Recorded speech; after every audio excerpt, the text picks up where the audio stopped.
I am so sweaty. I was just doing a little sexy photo shoot in my room. Well, you definitely look better than I do. Great for podcasts. Catholic aesthetic is honestly iconic. Hi, welcome to Positively Positive. If you're new here, my name is Sarah, and today I'm talking to my friend Tricia. She can be found on her incredibly empowering, hilarious, badass, sex-positive Instagram account at safe.slut. And today we're going to dive into some very common vulva problems. I have a feeling that this might get graphic, and honestly, if it does, there is no one I would rather get graphic with. Because in addition to sex positivity, Tricia also has a passion for holistic vulva and vaginal health. So let's do it. Let's talk about what so many of us will experience at some point or another. Let's talk about UTIs and yeast infections, baby. Welcome, Tricia. Thank you for having me. Where are you from? What is your favorite movie? And are you a dog or a cat person? Wow. So I'm originally from Providence, Rhode Island, but I live in New York City now. So I probably consider myself more of a New Yorker than a Providence gal. My favorite movie is Scream. I watch it at least once a month. I can quote the whole thing. And I am definitely a dog person. Me too. I'm highly allergic to cats. I do love cats. They're super cute, but I can't really go near them. How will you ever fulfill your witch prophecy? I know. Trust me. I know. Me not having a black cat just doesn't make sense, but honestly, I prefer dogs because you can take them for runs and they're just cuter to me. Yeah. Okay. Basically, I saw a post of yours from months ago that I had never seen. It was like a little flower herb thing. You were talking about I don't know, some herb that you really like. And it was like this whole long spiel about UTIs and yeast infections and stuff. And I was like, how did I never see this when she originally posted it? That's where this episode is coming from. It's probably, I know what post you're talking about. The Don Kai? Don Quai. I always say it wrong, so I get really embarrassed when I say it because it's like a traditional Chinese medicine herb. So it's just, I'm not going to pronounce it in the accent because I'll just butcher it. But Don Quai is usually how I say it. Okay. I have had a UTI, but I've never had a yeast infection. I'm curious which one you had first. So I was thinking about this earlier, and honestly, I don't remember which one's first. I want to say it was a yeast infection. So I had pretty chronic yeast and UTI infections, kind of through college, a little bit after, until I kind of realized what was going on with my body. But yeah, let's go with yeast infection. I think it was yeast infection. Okay. I've never had one, but I know they're super common. All my friends have had them. And I know that it's a fungal infection and it can cause irritation, discharge, itchiness, redness, blah, blah, blah. What was your experience like? So I feel like when I first got them, I never have in any situation besides UTIs, even herpes and stuff, my symptoms are never super intense and I tend to ignore things. I'm it will just, if you ignore it, it will go away, which is a very bad attitude. And I've changed that. So I would just kind of, if it wasn't too bad, I would just deal with it because I'm who has time to go to the doctors and whatnot. But normally I would get chunky discharge used. That's the main symptom. And then you just feel super itchy. That's the only symptoms I've ever had, except for I had a yeast infection a couple months ago and you can also get a rash, and I had a rash. So oh God. Yeah, I've heard about that. Cottage cheese discharge. I feel that's the disgusting metaphor that we always hear. Yeah. It's cute, super cute. But now since I'm so on top of it, I actually, whenever I go to doctors or I have to go to urgent care every 2 weeks to get tested for COVID. So I usually am just can you stock me up on yeast infection stuff, herpes meds? So I always have something on hand. Funny enough that we're talking about this right now, I have a yeast infection right now. Hey, you know what? Fuck it. I have a herpes outbreak right now. We love it. That's amazing. Do you have any idea what was causing your yeast infections? Yes. So I know exactly why I have this one right now. It's been nice outside, so I've been biking to work. I knew this was going to happen. Since I'm working all day, I'm sweaty. I didn't have time to shower right away. That's just bacteria can just form there and throw off your pH and whatnot. So I knew that was going to happen, but I can't help it because it was just so beautiful out and I had to bike. But yeah, it's pretty mild, so it's not a big deal. But usually for me, I've asked doctors about this and they are no, that's not true. I think it's stress related. I think my body, when I'm super stressed, it brings on herpes, yeast, and UTIs. I mean, and that makes sense. yeah, I mean, herpes we know, but doctors, whenever I've asked them, they've been like, no, that's not true. And I'm like, I know in my body it's true. Well, one thing that I was reading about yeast infections is that an impaired immune system can contribute. And if you're fucking stressed, stress blows our immune system. Like, we all know that. Stress is the worst thing, for like literally the worst. It ruins everything. But yeah, so digestion is, and like gut health, diet plays a huge part in it. If you do get chronic yeast infections, it's really good to avoid sugar that like even includes fruit, which is really hard for me. Oh my God. So yeah, there's like a whole like candida diet that you can do. I personally have such a hard time with it because I just like feel like I eat really balanced and I just like love fruit. It's hard. Yeah, my friend actually, the candida diet just reminded me. So my friend had a really bad rash on her chest and she didn't know what the fuck was going on. And she went to the doctor and the doctor was like, yeah, it's yeast, go off sugar. And she was like, go off sugar? But she did for like 2 months, which again, I could never fucking do. I can't. A smoothie every single day. Like, natural sugar is my life, and peanut butter. And I feel like it's wrong to not eat fresh fruit. I just think that's unhealthy to not eat it. Yeah, I don't know, but I can't. She did I don't know. My friend did it and her chest did clear up. So, but like, fuck, that sucks if you get them chronically. Yeah, because obviously when you think of yeast infection, you think of like vaginal. But I remember learning in esthetician school that like various like skin issues, a lot of it yeast can be on like the tongue, show up on the body, even in like the scalp area. Very interesting. And it's funny you talked about the bike, because I remember my mom would always tell me, and I feel like everyone's mom, I feel like this is common knowledge, that like after swimming lessons you have to take your bathing suit off right away. And like, I don't think my mom ever told me that it was because I would get a yeast infection, because we didn't talk about vulvas. But like, I always knew that I had to do that. I didn't really know why. And then the thing about tight clothing, I remember, I don't know, I must have been like 11 or 12, and you know, Britney Spears was all the rage, right? And obviously she wore super, super tight, low-rise pants. And I just remember an adult making a comment when I was in the room, like, oh, looks like a yeast infection. And then I remember whenever I would wear my super tight jeans, which obviously I had and still have to this day, I'd be like, okay, don't get a Britney yeast infection, which is such a bad like image to have, but that's the comment I remember. I know, but like, and I know exactly what you're talking about when you say that. Like, everyone knows those low-rise jeans, the super tight. Yeah. That's so funny. But yeah, so I actually like made a change of, I usually wear dresses or leggings, which leggings are tight and I shouldn't be wearing them every day, but to bed, I don't wear anything. I'll wear like a t-shirt, but like no underwear, no sweatpants, like you gotta let it air out. Yes. It's really good for you. Maxi skirts in the summer. Hello, friend. Yes, that is the vibe, except I also put, if you have thick thighs, put deodorant in between, natural deodorant in between your thighs so you don't get chub rub. So pro tip. Another thing I wanted to say about yeast infections, and I know you have opinions on doctors, which I want to get to. So I've had a few doctors point out to me that I have like excess yeast, but it has never ever given me a problem. And like the first time I was getting a pap test from a male doctor who was like kind of a prick, and it was like a walk-in. I didn't know him. I mean, I'm glad I didn't know him, but I never went back because I was like on the table, and thank God there was like a female nurse with him. But he was like, oh, what's with the yeast? Oh my God. Yeah. And I was like, sir, you fucking tell me. I didn't go to medical school and I don't think that I have any problems. Like, what are you talking about? Oh my God. I can't believe he said that. Yeah. I'm shook. I was so uncomfortable. Like, obviously it's already an uncomfortable situation. This random dude is staring in between my legs. But like, I walked out. What did he say after? Nothing. Like nothing. I remember I was like, I don't know. Like, I don't know. Cause I didn't fucking know. And I was like 20 years old at the time. And like, I just walked out feeling like confused and like weird. And like, I feel like violated is a strong word, but also like, I don't know, his bedside manner was just like non-existent. Right. And that's important, especially as like a male gynecologist, like you have to be super aware of how you're coming off. And like, ugh. Yeah. I feel like if this happened to either of us now, we would say something.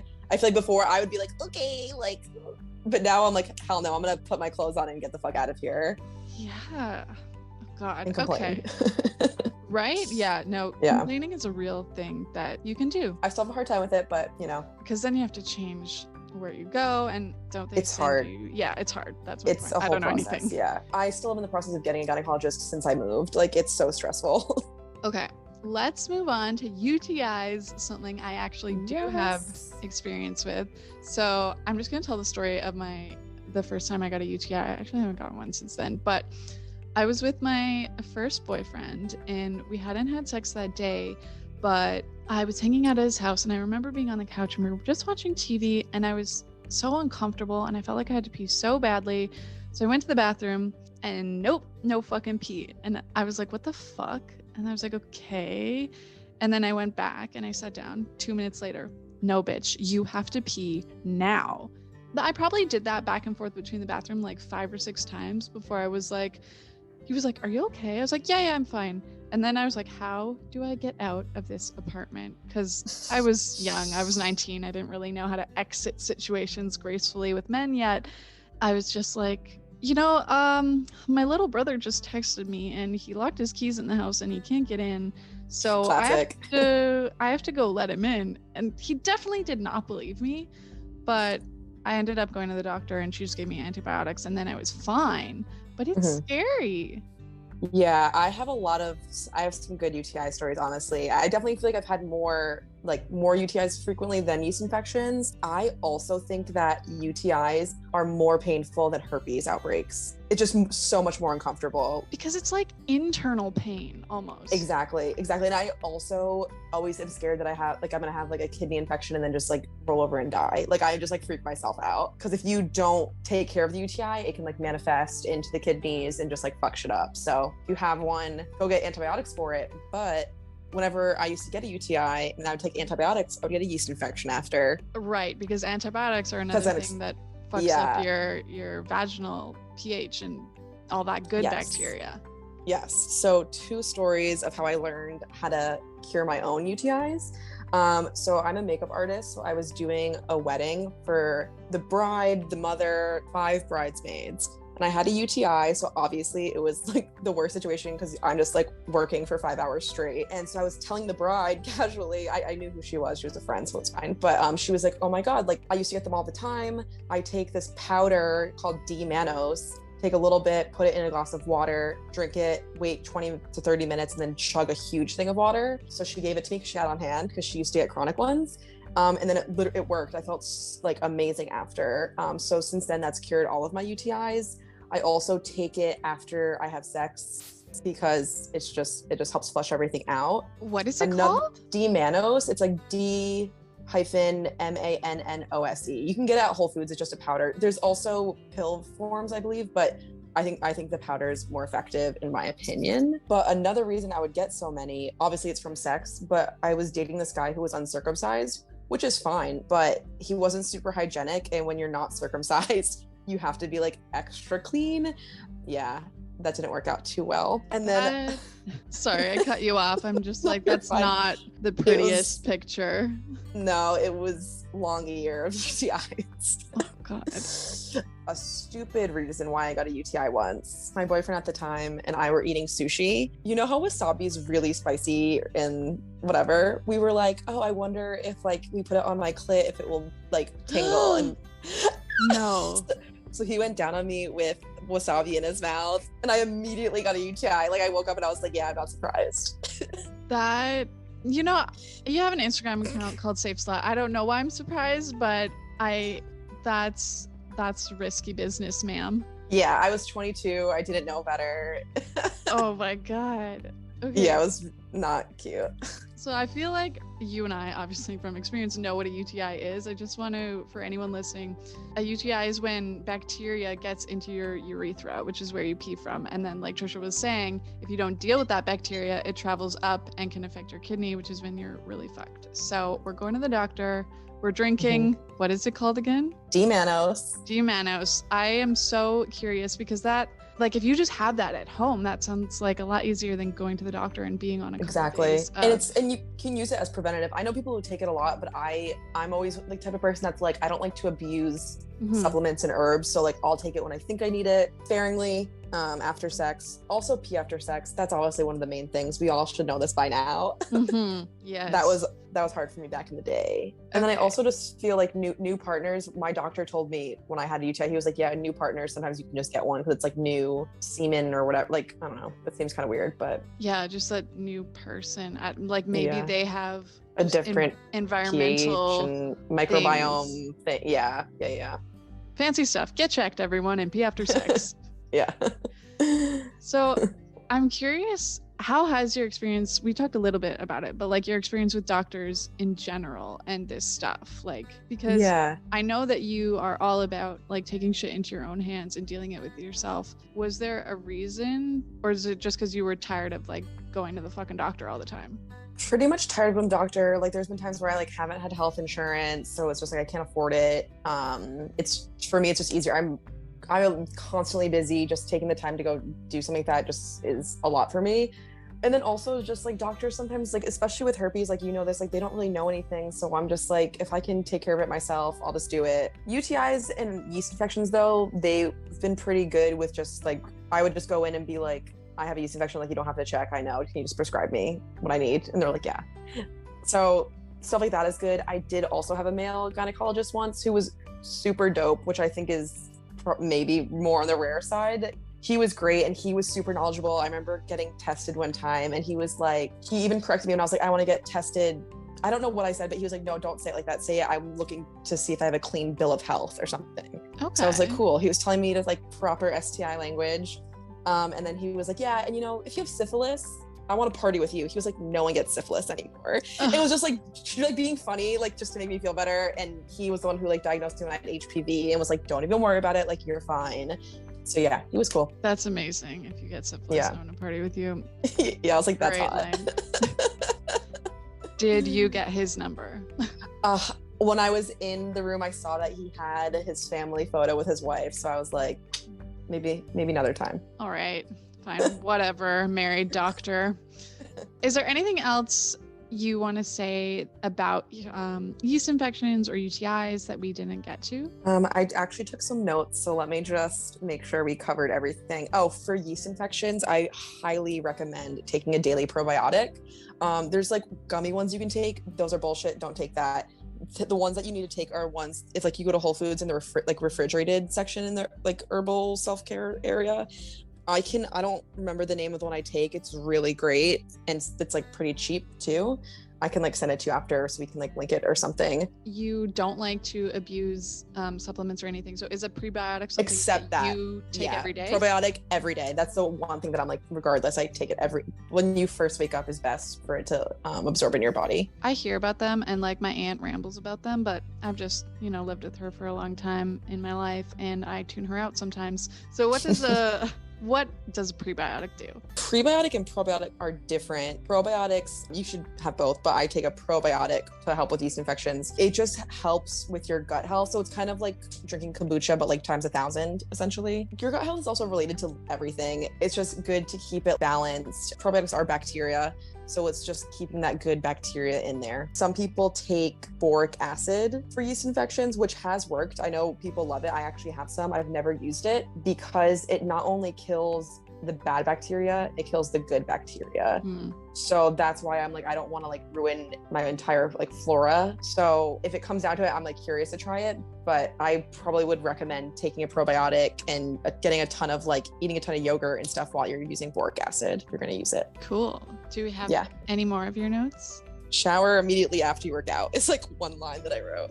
Because when I go to the beach, if I go swimming, immediately take off my bathing suit and put on underwear. Religiously, I'm like look like such a loser because I like not only do I do that, I also wear full clothes in the sun. So well, you're pretty fair like me also. I burn. I put on so much sunscreen, I burn immediately. So it's not even worth it. Like Yeah, I have a hat, like one of those giant sun hat that like Me extends too. a foot from my face.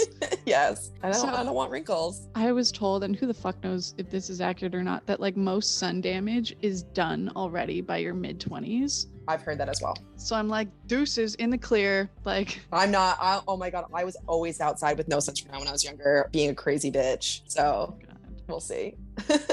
so because this happened to me when I got diagnosed with HSV, herpes, everyone listening knows that already. I remember Googling the symptoms and I was so back and forth between like, I have a yeast infection. It's fine. It's fine. It's fine. No, I have herpes. No, I'm going to die. No, I have yeast infections. No, I have herpes. Because so many of the STIs have the same symptoms. Yeast infection, you look it up, it's like itching, burning, redness. And you're like, why the fuck do these all have the same symptoms? So I'm curious how you, like maybe how quickly you got to the doctor or how you knew it was something different when you got HSV. Yeah, so I feel like the night before I had like sores, I remember that whole night I was so itchy. And I was like, okay, I had sex a few days before. I was like, I have a yeast infection. But what I thought was weird was this never happens to me. I was like, my butthole was itchy, like in addition to my vulva. And I was like, that's weird. That's never happened. So I went to yoga the next morning and was just like, I just like felt off. Like, so I was like, something's weird. And then I got home and I made my roommates like look at my vulva and they were like, you're fine. There's nothing, you're totally fine. You're totally fine. And then I was like, there was like two sores and they're like, it could be anything. So I didn't really Google anything. I don't even think herpes crossed my mind. I was just like, there's something. So I immediately went to urgent care and found out right then. So it didn't take me like too long. Like I wasn't like whatever, like not brooding, that's the right word, but you weren't in the wormhole. I wasn't like letting it simmer and just waiting for it to go away. I was like, no, let's just go take care of this. Nice. So yeah. Okay. So I have no segue. I just want to talk about witchcraft and what that means for you and how it comes up in your life. Yeah. So I always feel like it's like hard to define because I just feel like it has so many aspects, but I feel like overall it's mainly just about like self-empowerment. Again, like taking everything into your own hands. And I know this is a buzzword, but like manifesting shit for yourself. Along with manifesting, it's also doing the work and like actually getting your shit together and like fucking doing it. But yeah, like doing witchcraft through like rituals and like journaling, intention setting. I just feel like it's all about like self-love and self-care, honestly. Yeah, I sent you a podcast, shout out to Other People's Lives with Greg Dybeck and Joe Santagato, and they do this podcast where they get other people to talk about their lives anonymously. And one girl came on about witchcraft, and like the comments were all like, she's not a real witch, and like she's not like practicing the ancient. And I was like, yeah, I mean, everyone does their own thing. I've also been like reading about people like appropriating other cultures witchcraft stuff, which is true. I used to light sage and stuff, and now you shouldn't be doing that because it's like not my culture's form of witchcraft and like cleansing and stuff. So I've recently been researching Italian witchcraft. That's like probably a whole podcast for another time because it's so correlated with like Catholicism, which I grew up Catholic. So I'm so sorry. I know, it's crazy, but I love it. Catholic aesthetic is honestly iconic. That's also another thing for another day. But yeah, so just researching that and like kind of making my own rituals from my own culture as opposed to like just being like, ooh, like these crystals, blah, blah, blah, you know, and like not really knowing where things are coming from. I think it's important to know like your family's history and learning customs from where you came from. The witchy vibe, like it's in, and like I don't like when people are like, oh, you're just doing it because it's trendy. Like, yeah, because it's fucking Which cool. I'm like, one, it's cool. The aesthetic's amazing. So like, yes, we're all into it. And then I'm also like, who cares if this person's not practicing it the way you practice it or like blah, blah, blah. The fact is we're all doing it and it's a form of fighting the patriarchy. It's probably trendy because we're all getting back our female energy. That's, I don't know, we're all banding together, all of that. I want to tell a story about this ritual I did because I think about it all the fucking time. And everyone who listens, I'm practical and I'm logical. And like even the word ritual to me, I'm like, okay, calm down. But the results like were actually undeniable. So I was like, fuck it. Let me go all out with this intention setting. I made this bowl of water with flower petals and glitter from the dollar store. And Love. I dropped some lube in there because one of my goals was to have amazing sex. And I figured lube would support those intentions. So drop it in there. And I wasn't sure fuck it. I wasn't sure if I was gonna share this part, but I was on my period when I was doing it, and it was a full moon, so I was like, put a drop of blood in there. I had to. You have to. I put some blood in there, and then I let it sit out in the full moon overnight, and then the next day I let it sit out in the sunshine too, because I was like, they said only overnight, but I want this to have like happy, fun sunshine vibes also, just for balance. And I remember I made 3 goals, and honestly, I don't remember the third one. The first one was work related, and like I just had to finish something that was like such like a psyche block for me, and I finished it after I did that. I gave myself 2 or 3 months to have incredible sex, and then within a month and a half I'd had it, and I was like, holy fuck, this all happened a lot sooner than I expected. But like, honestly, I think it's because I put so much fucking effort into that intention, and when you put that much effort into it, it's gonna like permeate your psyche. Oh, also, no, exactly. Also, I put it after, so it wasn't a bowl, and then after I wanted to keep it to like remind me, so I put it in a kombucha bottle, which, because you mentioned kombucha, I'm like, this is the most millennial fuck thing I've ever done. Did you know that you made a witch bottle without even knowing you made a witch bottle? No, I don't know what a witch bottle is. That's what it is. Like pretty much like your intentions. You put your period blood in there. That's a witch bottle. I fucking love that bottle, and it's still like on my windowsill, and I like flip it upside down every day so that the glitter like goes back throughout the whole bottle. That's amazing. I love it. That's awesome. But yeah, no, what you're saying is so correct. Like every time that I write something down and like really like do some sort of ritual with it, like really put it out there in the universe, like I swear, like it literally always happens. One time I did this like little ritual.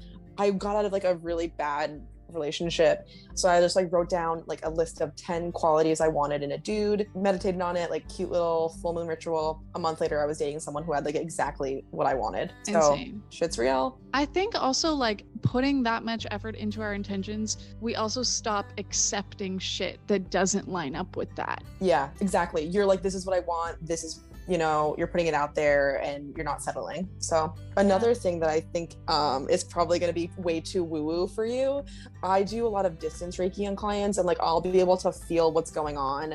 So I worked on someone who was having her first outbreak, and I was just like kind of over her sacral chakra, and I was like, oof, I felt so much weight on her right side.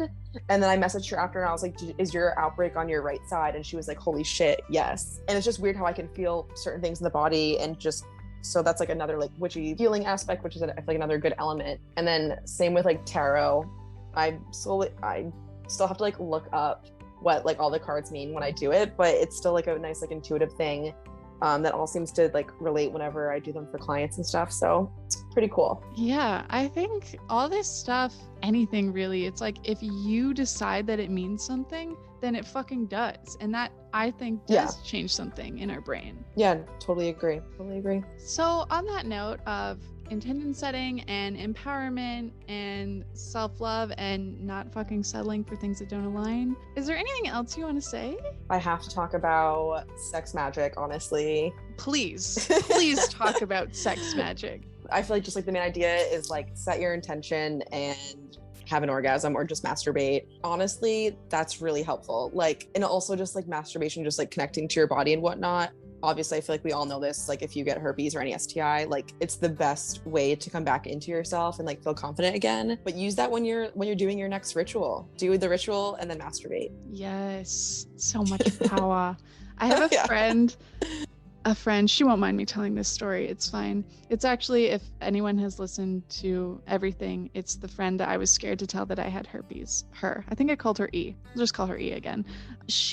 I gave her that book, Pussy a Reclamation by Regina Thomasar, and she's starting to get through it. She was having a bit of a rough go, but like I came over to her house one day and she was like, oh my God, Sarah, I have to tell you, and you're the only one I can tell. And I was like, bitch, what?